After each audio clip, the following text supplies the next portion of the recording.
చంద్రబాబు నాయుడు గారు మలినమైన ఆవు నెయ్యిని వాడారు, కానీ ఎక్కడ వాడారో తెలియదు. 70 ఏళ్ళు వచ్చి బతుకు మనకు అవసరమా చంద్రబాబు నాయుడు గారు? 70 ఏళ్ల వయసు ఎందుకు బతికి ఈ రకంగా 10 మందికి ఆదర్శంగా మనం పోతే చంద్రబాబు నాయుడు గారా లేదా రాజశేఖర రెడ్డి గారా? మనమా? ఎవరైనా? రాజశేఖర రెడ్డి గారు మరణించాడు, ఆదర్శంగా నిలిచాడు. ఏ పార్టీకి సంబంధించిన సరే, ఏ దేశంలో అయినా సరే రాజకీయ నాయకుడు జనం కోసం ఇలా బతకాలి అని రాజశేఖర రెడ్డి గారు అలా బతికి చూపించాడు. కానీ 75 ఏళ్ళు, 14 ఏళ్ళు ముఖ్యమంత్రి, 15 ఏళ్ళు ముఖ్యమంత్రి, ఎవరికో ఏం ఆదర్శం చూపిస్తూ మనం బతుకుతున్నాం? రేపు మీరు వెళ్ళిపోయిన తర్వాత మీ గురించి ఏం మాట్లాడుకోవాలి? ఇటువంటి తప్పుడు మాటలు కూడా మాట్లాడాడు రాజకీయాల కోసం అని చెప్పి మాట్లాడుకోవాలా?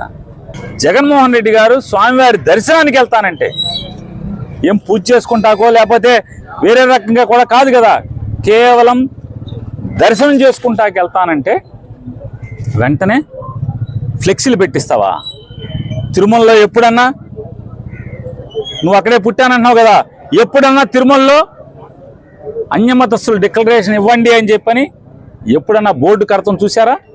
అంటే జగన్మోహన్ రెడ్డి గారు వస్తున్నారంటే ఆ మధ్యాహ్నం కడతారు, ఆయన్ని రావట్లేదు, వీళ్ళందరూ కూడా ఆ కార్యక్రమాన్ని రచ్చ చేయాలనుకుంటున్నారు.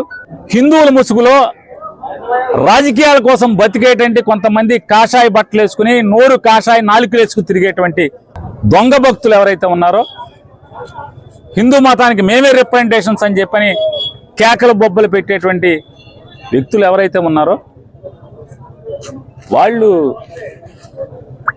పోగేసి వాళ్ళని జగన్మోహన్ రెడ్డి గారి ఇంటి మీదకి పోలీసుల రక్షణతో కాషాయ రంగు గేట్లకు పిలిపిస్తావు. జగన్మోహన్ రెడ్డి గారు ఊర్లో లేని సమయంలో లేదు, జగన్మోహన్ రెడ్డి గారు వస్తుంటే నిన్న కోడిగుడ్లు వేయండి కారు మీద, పోలీసులకేమో శాంతియుతంగా మా వాళ్ళు ధర్నా చేస్తారు రోడ్డు మీద, జగన్ గారు ఎయిర్పోర్ట్ కాడి నుంచి గుడికి వెళ్ళే వరకు, వాళ్ళకేమో కాషాయ రంగు పెయింట్ డబ్బాల్లో దీంట్లో బుడగల్లో వేసి ఐ సప్లై రెడీ చేస్తారు, అలాగే కోడిగుడ్లు రెడీ చేస్తారు.